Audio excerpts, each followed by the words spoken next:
fait un petit bout qu'on ne s'est pas vu, je pense. Ça fait une dimanche passé, je n'étais pas là, puis j'ai l'impression que ça faisait un petit bout. J'ai l'impression que ça faisait longtemps. Euh,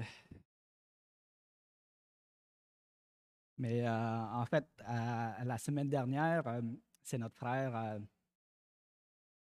François qui était là pour apporter le message. Normalement, c'était un partage. Mais comme je n'étais pas là, à ce moment-là, on ne fait pas de partage. Mais le mois prochain, on pourrait regarder pas un partage, par exemple. Alors, si vous avez des sujets qui vous tiennent à cœur, que vous voulez qu'on discute, c'est toujours le premier dimanche de chaque mois qu'on voudrait faire ça. Si vous avez un sujet à me soumettre d'avance, eh bien, ça me permet de réfléchir, puis de préparer un peu, puis de l'amener pour le partage.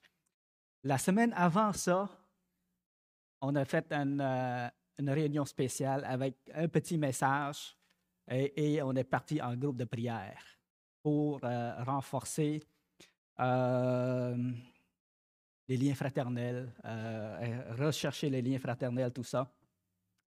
Si vous vous souvenez, alors je ne sais pas si vous avez apprécié, si vous avez senti que c'est conduit par le Seigneur. En tout cas, ça sera à voir et s'il y a lieu de répéter l'expérience. La semaine avant ça, je recule plus en arrière, je vous ai parlé de Romains 14. Et le titre de mon message, c'était L'unité malgré nos différences. Vous vous souvenez de ça? Alors, je m'attardais sur Romains 14. On a passé à travers tout le chapitre comme tel. On a lu tout le chapitre avant que je puisse commencer à parler. Et on a retenu des principes importants. Le premier, c'était faire accueil à celui qui est faible dans la foi.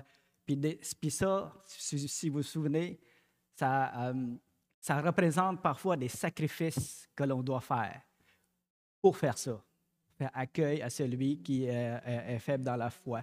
La deuxième chose, ne discutez pas sur les opinions. Et on a vu que tout le chapitre nous demandait, au fond, par rapport à ça, de respecter les opinions. Et c'était un peu plus, c'était un peu théorique, je vous avais mentionné. Et je vous ai mentionné que le prochain message par rapport à ce sujet-là, j'aimerais que ce soit plus pratique, que ce soit plus appliqué à notre contexte de COVID que nous avons vécu et qui nous a causé du trouble, des problèmes. Et on va être transparent ce matin. Je demande au Seigneur de conduire parce que c'est quand même pas un...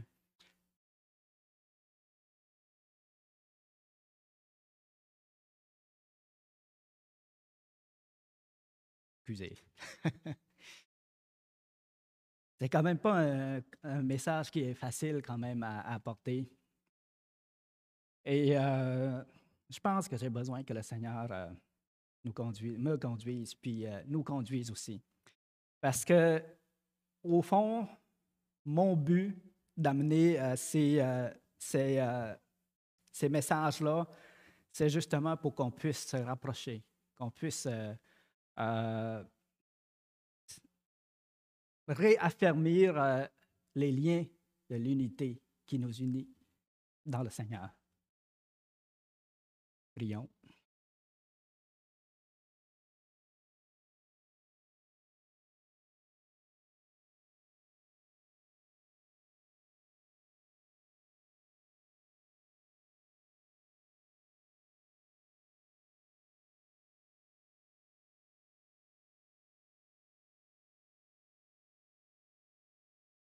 Seigneur Dieu, que ton nom soit béni, Seigneur. Gloire te soit rendue, Seigneur, pour tout ce que tu fais, pour ta bonté, ta magnificence, ta grandeur et ta gloire, Seigneur. Ce matin, fortifie-nous et donne-nous la sagesse, Remplis-nous d'amour et de compassion. Remplis-nous de ton Esprit Saint, Seigneur, pour qu'on puisse vraiment être à l'écoute de ta parole, Seigneur Dieu. Et surtout, Seigneur, que tu puisses nous guérir de nos cœurs blessés, Seigneur Dieu, de nos liens brisés, que tu puisses nous guérir de tout ce que le mal que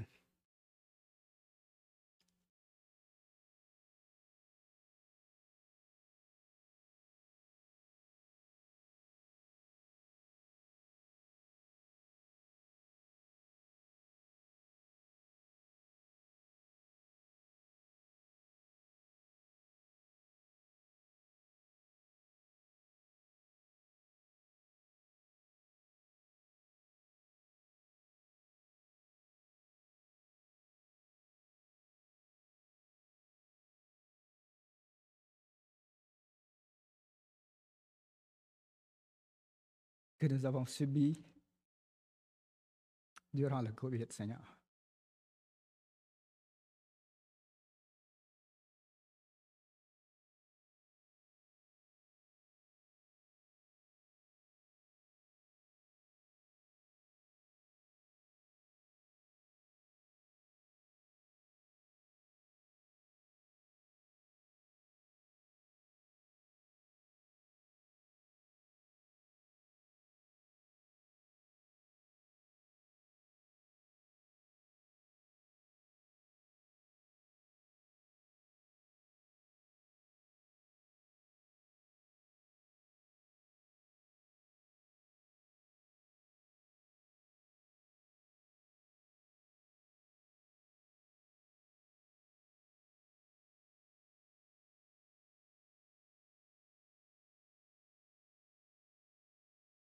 Tranquillise mon cœur, Seigneur Dieu, pour que je ne sois pas trop émotionné, pour que je puisse parler, Seigneur. Amen.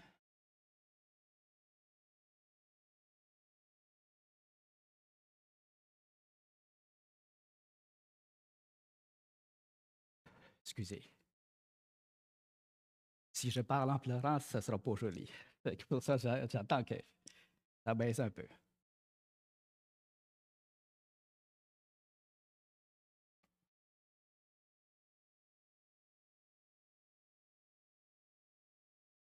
Romains 14, 1.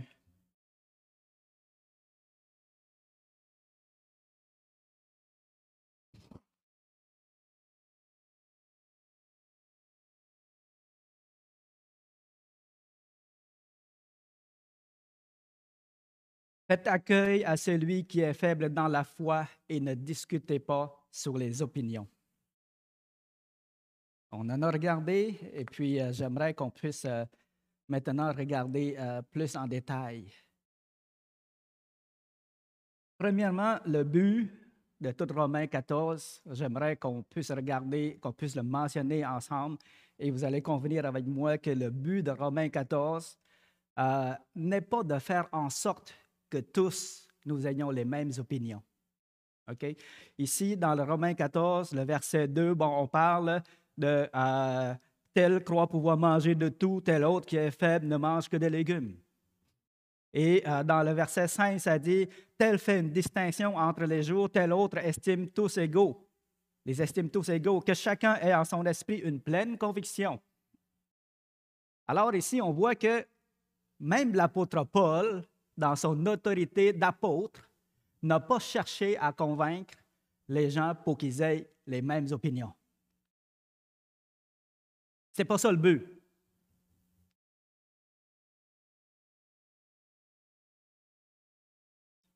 Et ce n'était pas le but non plus de reprocher aux chrétiens, ben voyons, vous êtes donc bien charnels. Vous auriez dû tous penser pareil. Vous auriez dû avoir une même pensée, une même opinion, une même compréhension. Ce n'était même pas le but. Ce n'était pas de reprocher le fait qu'ils aient plusieurs opinions différentes. Ce n'était même pas ça. Alors, ce que j'aimerais mettre l'accent ici, le but de Romains 14, c'est sur comment agir dans ce contexte d'opinions diverses. Et on le voit clairement que c'est ce que l'apôtre voulait faire. Il n'a pas dit, ah, ben, toi qui penses qu'on peut manger de tout, puis l'autre qu'on peut manger juste des légumes, toi, tu es dans la patate, puis toi, tu as raison. Non, ce n'était pas ça le but. Puis l'apôtre ne reprochait pas du tout le fait qu'ils avaient diverses opinions. Puis ça, j'aimerais qu'on puisse comprendre ça, puis qu'on puisse voir le but de Romains 14, c'est vraiment, c'est mis sur l'accent avec ça, là. C'est quoi, comment est-ce qu'on doit agir? Puis dans quel but qu'on doit agir? Puis j'aimerais que ça puisse être clair là-dessus. Et c'est là qu'on a failli en tant qu'Assemblée. Comment agir? C'est là qu'on a failli de plusieurs manières. J'ai l'impression qu'on est allé d'une extrémité à l'autre dans ce qu'on a vécu à travers le COVID. Et j'aimerais en parler un peu. Et, je ne veux pas faire des reproches à l'Assemblée d'avoir failli dans ça. Non, ce n'est pas des reproches. Mais mon désir, c'est plus qu'on apprenne de nos erreurs, de ce qu'on a vécu, puis qu'on puisse apporter correction, qu'on puisse être prêt pour une prochaine vague, s'il y a lieu une prochaine vague. OK? C'est dans ce but-là seulement. Souvent, de temps en temps, là,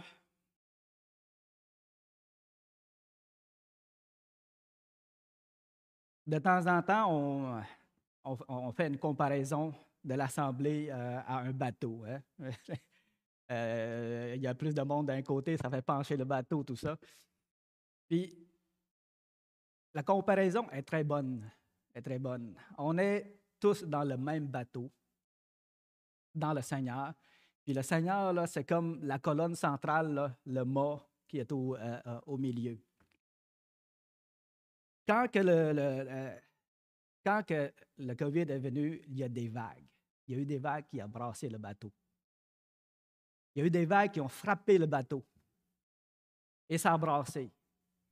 Et ce qui est arrivé, c'est que lorsqu'on a reçu les vagues, on n'était comme pas prêts. Comment je pourrais dire? Il faudrait que je choisisse bien mes mots. Ça ne nous a pas rapprochés. Au lieu de nous rapprocher, lorsqu'on a reçu les vagues, que les vagues ont frappé le bateau, on était comme dispersés dans le bateau et on s'est cogné la tête à gauche, à droite, chacun de son bord.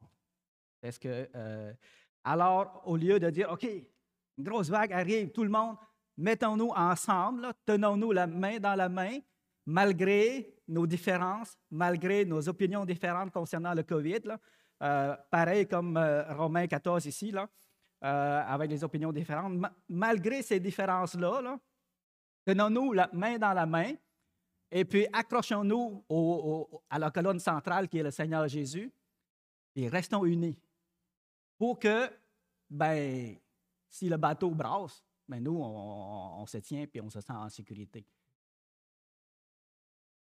Je crois que c'est là qu'on a failli, c'est ce qu'on n'a pas fait.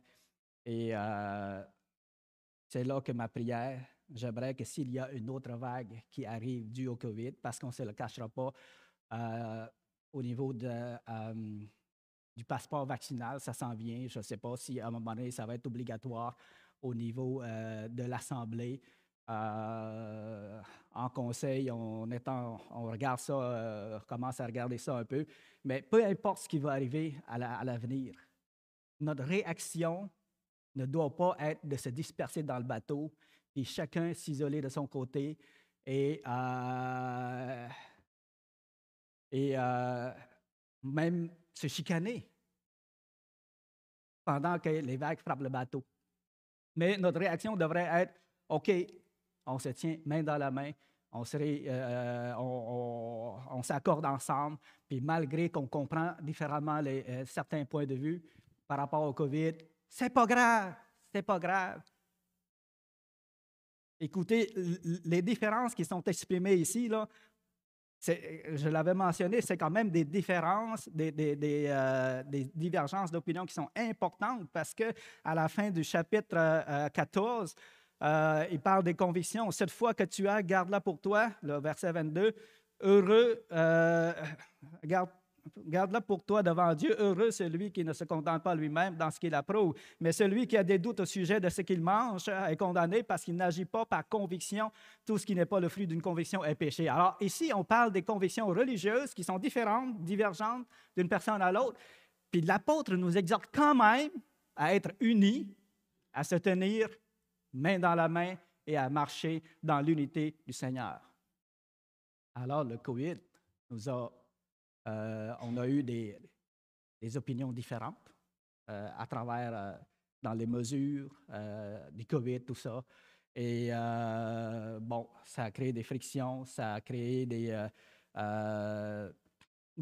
tantôt, j'avais parlé on est allé d'un extrême à l'autre. Je vais vous expliquer un peu ma vision là-dessus. Ça se peut que je me trompe. Mais au début, il y a eu beaucoup d'opinions qui se sont dites, beaucoup d'opinions qui sont partagées, véhiculées, ainsi de suite. Et ça a fait des frustrations. Ça a créé une polarisation, pro-mesure, anti-mesure. Je vous le dis ce matin, j'aimerais être transparent avec vous. J'aimerais qu'on en parle. En tant qu'enfant de Dieu, on devrait pouvoir en parler. Cette polarisation dans l'Assemblée, ça n'aurait pas dû se faire. Ça n'aurait pas dû se faire. Tu n'as peur du masque? Tu as de la misère avec le masque? Moi, je n'ai pas de misère avec le masque. Mais on peut-tu se parler? On peut-tu... Je veux t'entendre. C'est quoi tes préoccupations? Tu trouves que la distanciation, ben ou même la limite dans l'Assemblée, c'est banal ou c'est important de la suivre? Au fond, notre but durant le COVID n'était même pas de rechercher à ce que tout le monde comprenne la même affaire. L'apôtre Paul n'a pas voulu faire ça dans Romains 14. Ce n'était pas que tout le monde ait la même opinion. Non. Mais c'était que tout le monde marche dans l'unité. OK? Alors, il y a eu cette polarisation qui a créé des frustrations.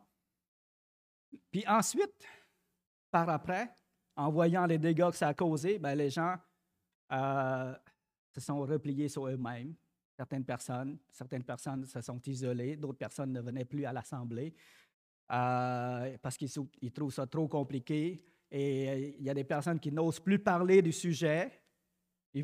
On n'ose plus discuter de ces choses-là, de leurs préoccupations concernant le sujet, alors que c'est important d'en parler. Ça, j'aimerais le mentionner. C'est important d'en parler. Qu'est-ce que ça veut dire ne pas discuter sur les opinions? Est-ce que ça veut dire qu'on n'en parle pas? Pas tout.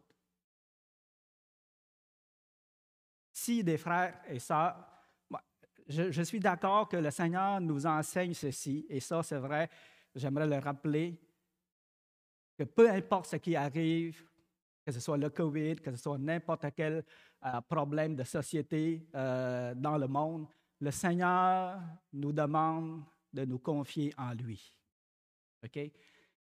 Dans sa parole, ça nous dit, ne craignez pas ceux qui tuent le corps, mais craignez ne craignez pas ceux qui tuent le corps et qui ne peuvent rien faire de plus, mais craignez plutôt celui qui, après avoir tué le corps, peut jeter l'âme dans la géhenne.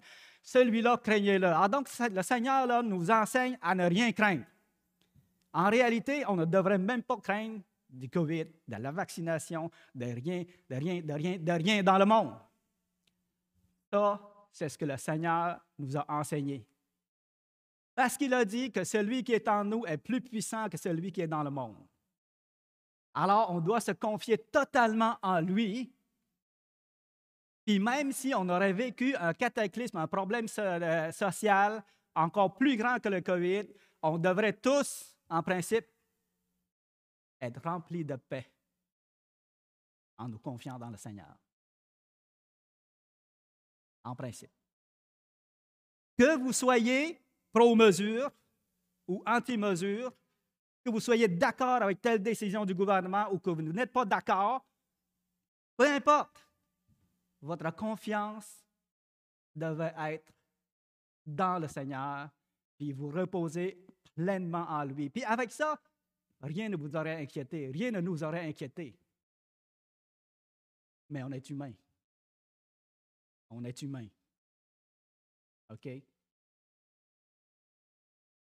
D'abord, parlant des opinions, j'avais mentionné il y a 3 semaines, parce que Jean-Philippe, il m'a dit, tu sais, quand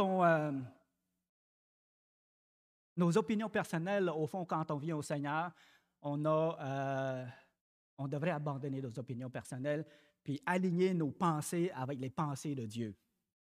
OK? Aligner nos convictions avec les convictions de Dieu. Puis c'est vrai. Mais encore là, c'est difficile à faire parce que nous n'avons pas tous la même lecture de la volonté de Dieu concernant telle ou telle chose. Et c'est ça la difficulté. C'est ça qui fait en sorte que on ne pense pas les mêmes choses. C'est ça qui fait en sorte que durant le COVID, certains croient ceci, d'autres croient cela, d'autres pensent que ça, c'est très grave. Il faut absolument faire quelque chose. D'autres disent non.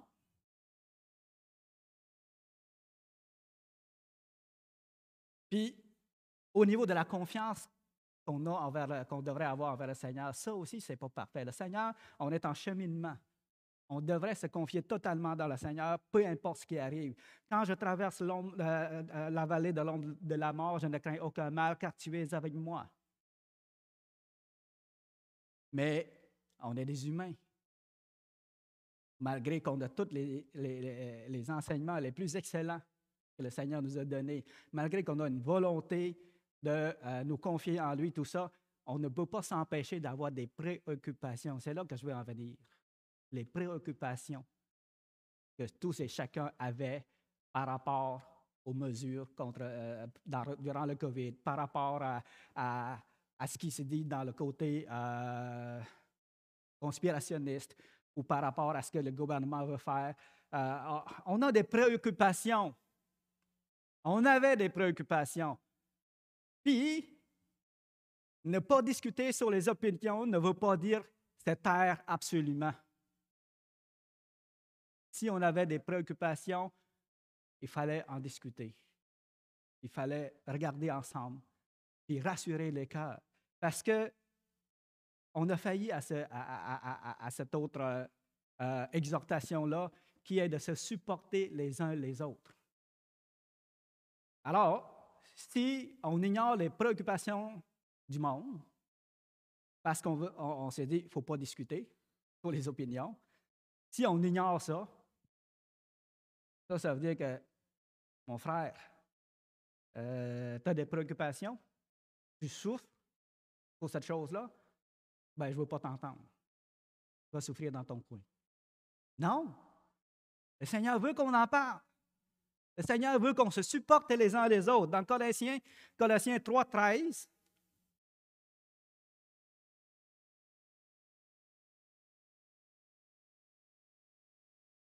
Colossiens 3:13, plutôt le verset 12, je vais le lire. Ainsi donc, comme des élus de Dieu, saints et bien-aimés, revêtez-vous d'entrailles de miséricorde, de bonté, d'humilité, de douceur et de patience. Supportez-vous les uns les autres. Et si l'un a sujet de se plaindre de l'autre, pardonnez-vous réciproquement, de même que Christ vous a pardonné, pardonnez-vous aussi. Et dans 1 Thessaloniciens 5:14,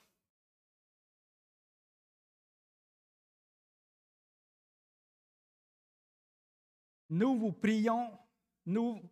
vous en prions aussi, frères, avertissez ceux qui vivent dans le désordre, consolez ceux qui sont abattus, supportez les faibles, usez de patience envers tous. Ici, mon désir, c'est de souligner le mot supporter. Supporter les faibles. Éphésiens, notre frère nous a lu tantôt, Éphésiens 4, 1. Je vous exhorte donc, moi, le prisonnier dans le Seigneur, à marcher d'une manière digne de la vocation qui vous a été adressée en toute humilité et douceur, avec patience, vous supportant les uns les autres avec charité, vous efforçant de conserver l'unité de l'esprit par le lien de la paix. Alors ici, on parle de se supporter les uns les autres encore. Ici, on ne se parle pas de nos préoccupations. Si un frère, une sœur a des préoccupations, des craintes, et on lui dit, regarde, c'est pas bon d'en parler, reste dans ton coin. Qu'est-ce qu'on fait? On ne la supporte pas. On ne l'écoute pas. On la laisse souffrir toute seule dans son coin. Se supporter, là, il faut se parler.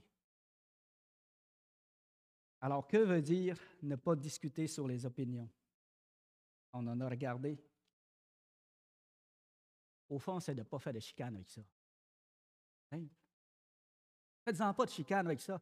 Ça ne veut pas dire de ne pas en parler, mais faisons pas de chicane avec ça.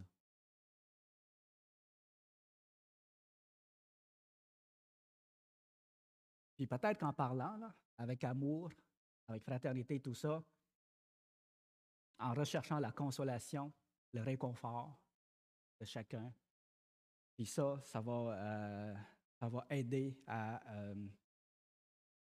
garder ça va aider à garder l'unité.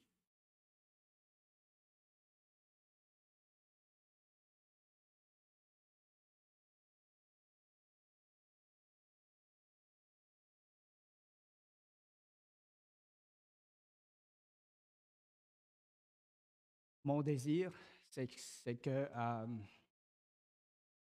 à l'avenir, peu importe la vague qui nous frappera, qu'on soit capable, en tant qu'assemblée, en tant que chrétiens, de rester unis.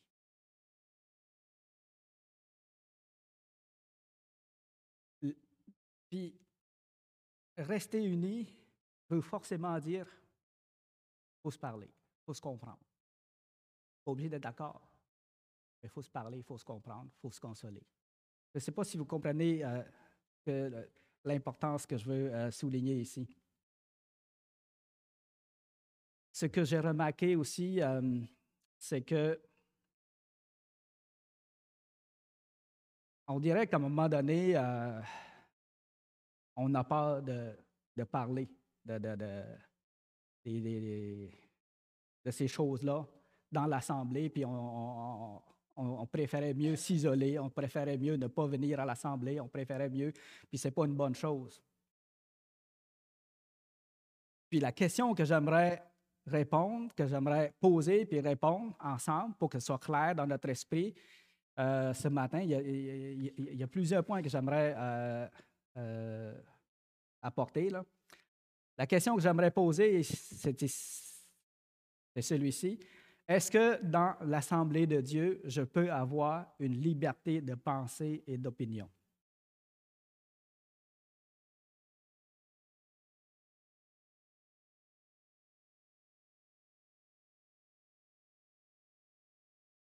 Non. Ben, oui, vous pouvez répondre. Est-ce que dans une assemblée de Dieu, je peux avoir une liberté de pensée et d'opinion? On s'entend, il faut les aligner avec ceux du Seigneur. Mais si la mienne est différente de mon frère, est-ce que ça m'est permis d'avoir une pensée, une opinion différente de mon frère? Oui? Oui. Est-ce que maintenant, j'ai la liberté de les exprimer? Mais oui. Mais oui. On ne veut pas que l'assemblée soit une prison. Ce n'est pas une prison ici.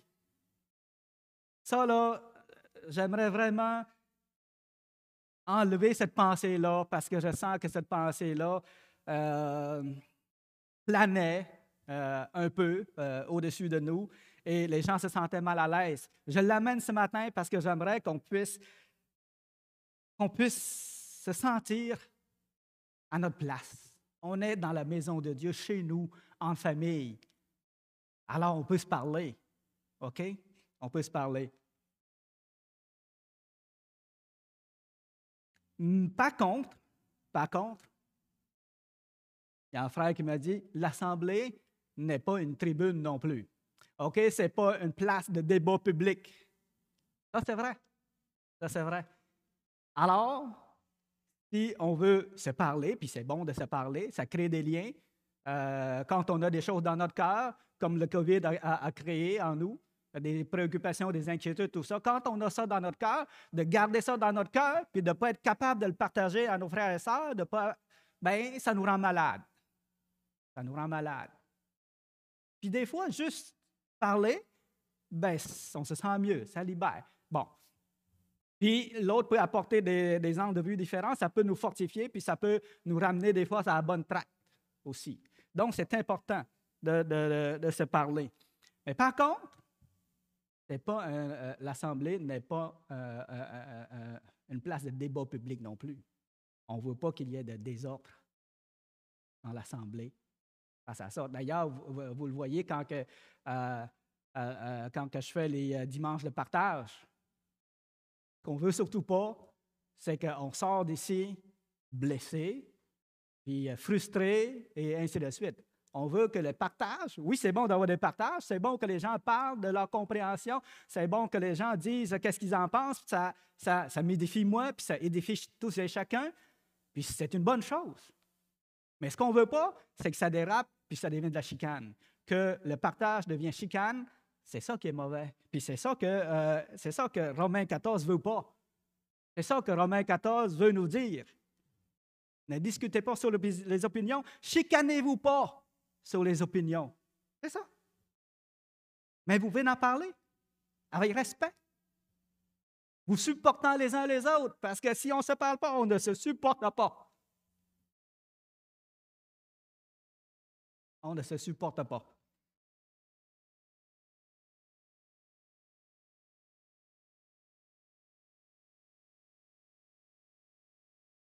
On se souvient que l'Assemblée est un lieu de culte également. Un lieu où principalement on va louer le Seigneur, rendre en culte à Dieu et ainsi de suite. On se souvient aussi que l'Assemblée est un lieu de refuge et de consolation mutuelle dans le Seigneur. Et ça, on a failli là-dessus. Durant le COVID, on a failli là-dessus. On n'a pas été un lieu de refuge et de consolation. Dans ce temps difficile qui était le COVID, avec divergence d'opinion, avec plein de choses, on n'a pas été un lieu de refuge. On s'est isolé.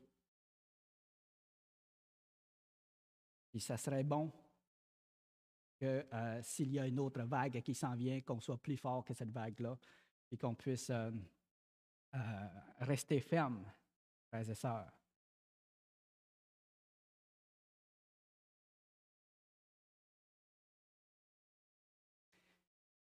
J'aimerais, vous m'excuserez parce que le sujet était difficile, je ne savais pas comment ordonner toutes les pensées aussi.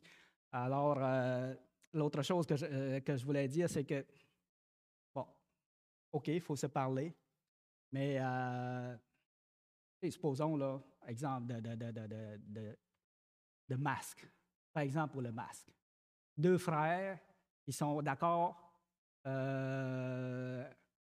pour le port du masque, d'autres personnes qui ne sont pas d'accord pour le port du masque. Bon, est-ce qu'ils peuvent parler de ça quand ils viennent à l'Assemblée? La parole de Dieu nous dit, regarde, il ne faut pas que ça fasse une occasion de chute pour ton frère. Ça, c'est le principal, c'est ce qu'il faut respecter. Alors donc, si on sait que c'est une occasion de chute pour un frère, on ne fera pas par exprès. On ne fera pas par exprès pour le tanner, pour je pourrais dire, le gosser, l'attrister là-dessus. Donc, si deux frères veulent parler concernant un sujet, ben, ils peuvent se parler ensemble quelque part, sans faire de vagues. Puis, mettons que quelqu'un qui n'est pas d'accord avec le sujet passe à côté, ben, il voit qu'ils sont en train de parler de ça. Ben, ces deux frères-là qui parlent ensemble concernant le masque, ils tendent à respecter les autres dans le sens qu'ils ne veulent pas déranger les autres, ils parlent entre eux. Donc, le respect qu'ils font avec les autres, c'est qu'ils font attention. Ils parlent entre eux. Mais le respect est aussi de l'autre côté.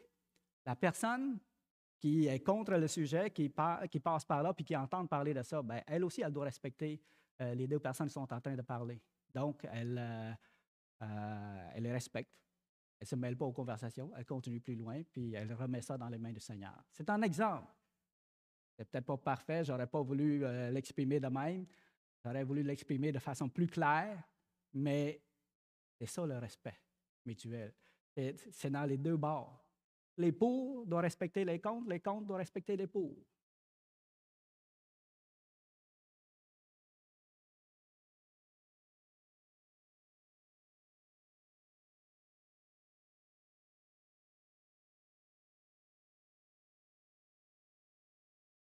Tout cela dans le but de supporter les uns les autres et de garder l'unité malgré nos différences. Puis je reviens avec ça. Le but n'est pas que tout le monde ait les mêmes opinions. On n'arrivera jamais à avoir les mêmes opinions sur toutes. Même dans la parole de Dieu. On ne parle même pas du COVID. Même dans la parole de Dieu, on n'aura pas les mêmes opinions sur tout. Puis ce n'est pas ça le but. Le but n'est pas d'avoir les mêmes opinions. Dans le COVID, c'est pareil. Moi, je crois que c'est pareil. C'est pas ça le but d'avoir les mêmes opinions. Le but, c'est comment les vivre ensemble. Comment les vivre tout en se supportant les uns les autres, selon ce que la parole nous demande. Puis ça prend de la patience, on l'a vu, dans Éphésiens, ça dit en toute humilité, douceur et patience. Alors ça prend l'humilité, la douceur et la patience pour pouvoir faire ça. C'est bon? Alors, que le Seigneur nous guide, que le Seigneur nous fortifie nos liens. Il y en a encore, ceux qui ne viennent plus à l'Assemblée pour X raisons, pour des frustrations qu'ils ont eues par rapport au COVID, par rapport à différentes opinions, par rapport aux différentes frictions. Ils ne viennent plus à cause de ça. Moi, mon message ce matin, c'est venez. Venez et pratiquons l'amour que le Seigneur nous enseigne. C'est ensemble qu'on peut avancer. Pratiquons cette unité-là.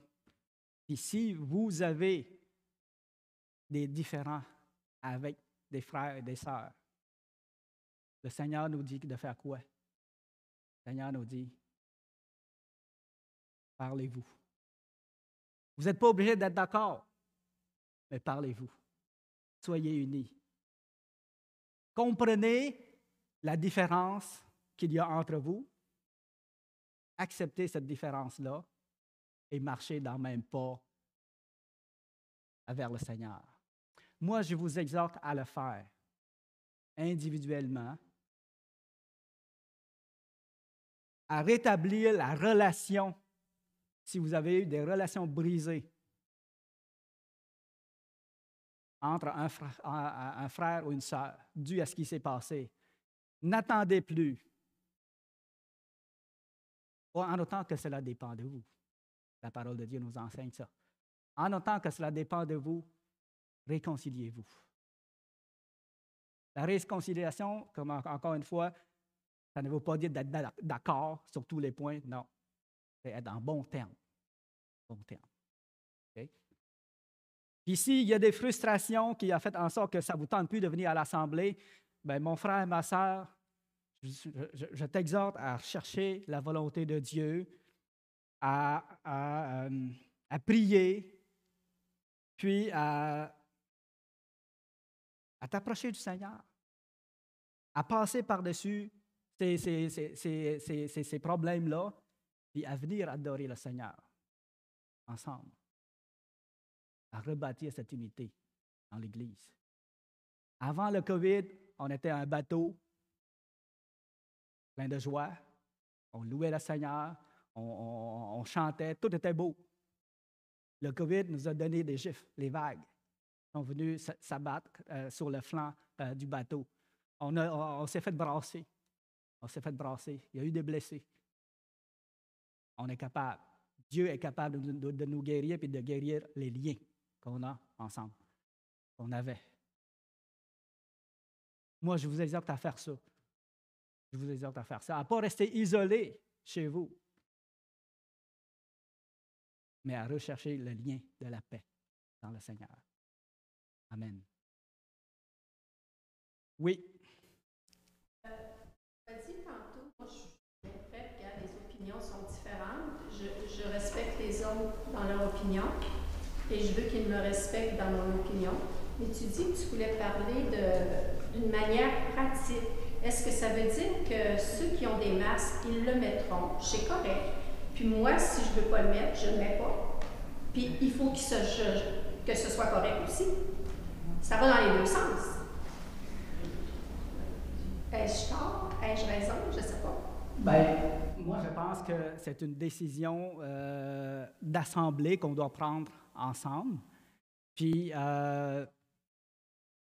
moi, j'ai de la misère avec le masque, mais je le mets quand même. Je le mets quand même. Tant que moi, je ne mettrai pas le masque, mais je le mets quand même. Le Seigneur nous demande des soumissions aussi. Des soumissions aussi. Alors, on a un chemin à faire. Je veux dire, si à un moment donné, quelqu'un me voit baisser mon nez, par exemple, sortir mon nez du masque. Parce que moi, je vous dis, j'ai mal à avoir le masque tout le temps là, sans respirer, là, je viens à avoir mal à la tête. Des fois, je me baisse.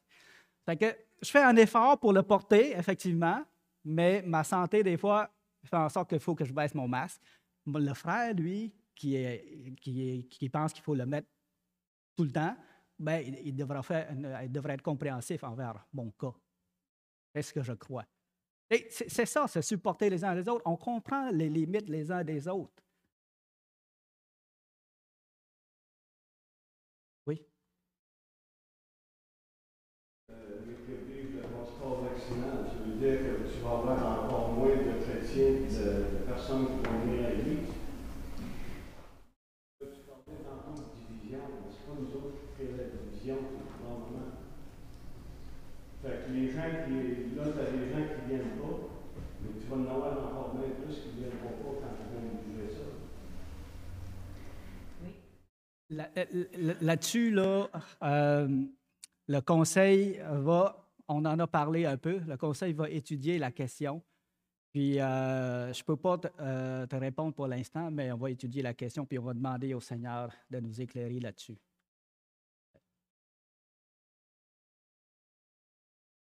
Vous l'avez dit, soumettez-vous aux autorités. Oui. Donc, les autorités gouvernementales n'ont pas le choix de suivre les règles gouvernementales s'ils l'obligent.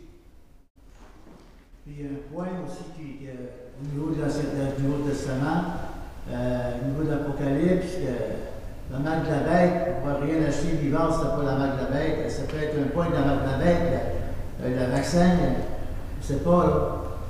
Il y a des points positifs, il y a des points négatifs là-dessus. C'est-tu vraiment le vaccin qui est la marque de la bête ou il peut être un point discuté, je ne sais pas. J'avais prévu faire un message là-dessus concernant ça.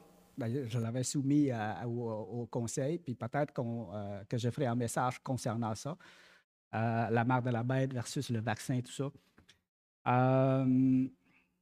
Mais je crois que ces choses-là, si Dieu le permet, on devrait en parler, en discuter ensemble, faire une réunion spéciale, puis écouter, en tout cas, c'est mon opinion, puis écouter les préoccupations de tout le monde. Comme toi, tu as des préoccupations concernant ça, notre frère ici a des préoccupations et d'autres a d'autres préoccupations. Moi, je pense qu'en tant qu'assemblée, à un moment donné, on pourrait se réunir, là, puis écouter les préoccupations des gens sans se chicaner, puis apporter clarification et explication. Au final, il va y avoir une décision qui va être rendue, mais peut-être qu'on devrait décider ensemble, puis expliquer comment qu'on agit, puis pourquoi qu'on va décider de telle ou telle manière.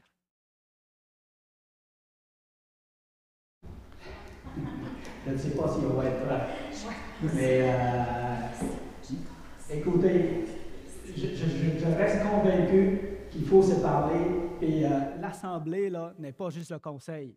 Le Conseil qui se parle ensemble, selon, on recherche la volonté de Dieu, tout ça, mais à un moment donné, peut-être que ça va être nécessaire qu'on se parle tout en gang et qu'on s'écoute. À mon avis, ça prend du temps, ça prend, je veux dire, c'est peut-être pas facile à faire, mais si on met en application Romains 14, qu'on ne veut pas faire des sujets de chicane avec ça, on veut juste voir ce qu'il y a de mieux pour nous, pour notre vie spirituelle, pour le bien de chacun, puis choisir une orientation qui est le mieux pour tous, en conformité avec la parole de Dieu également, puis en même temps expliquer aussi. Il n'y a pas de décision miracle. Alors, écoutez, je pense que je vais mettre fin à au culte de ce matin avec une prière, puis on regardera pour tous ces sujets-là. C'est bon? Seigneur, grand Dieu Tout-Puissant, c'est vraiment une situation qui n'est pas facile, mais tu le savais d'avance, ces choses-là. Tu savais qu'en permettant que le COVID arrive sur cette terre, tu savais tous les dégâts que ça allait faire dans le monde et dans tes assemblées aussi. Ce que nous voulons faire, c'est rechercher ta volonté. Dans ça, ce que nous voulons faire, c'est prendre soin de nos membres, prendre soin de nos frères et sœurs, prendre soin de leurs préoccupations, de leurs inquiétudes. Ce que nous voulons faire, ce n'est pas d'écraser des gens, mais plutôt de marcher dans l'unité à travers cette période difficile-là, puis rester unis en toi, malgré les différentes, malgré nos différences, malgré nos opinions différentes concernant ces sujets-là, Seigneur. Moi, je ne peux rien faire, c'est au-dessus de mes capacités, c'est au-dessus de la capacité du conseil également. On est tous des humains. On a un désir de bien faire les choses, mais on a besoin de toi, Seigneur. Je veux remettre entre tes mains. Je veux remettre entre tes mains cette assemblée, Seigneur Dieu. Agis pour le meilleur. Agis pour la santé spirituelle de ton assemblée et de tes enfants, Seigneur. Que ton nom soit béni. Amen.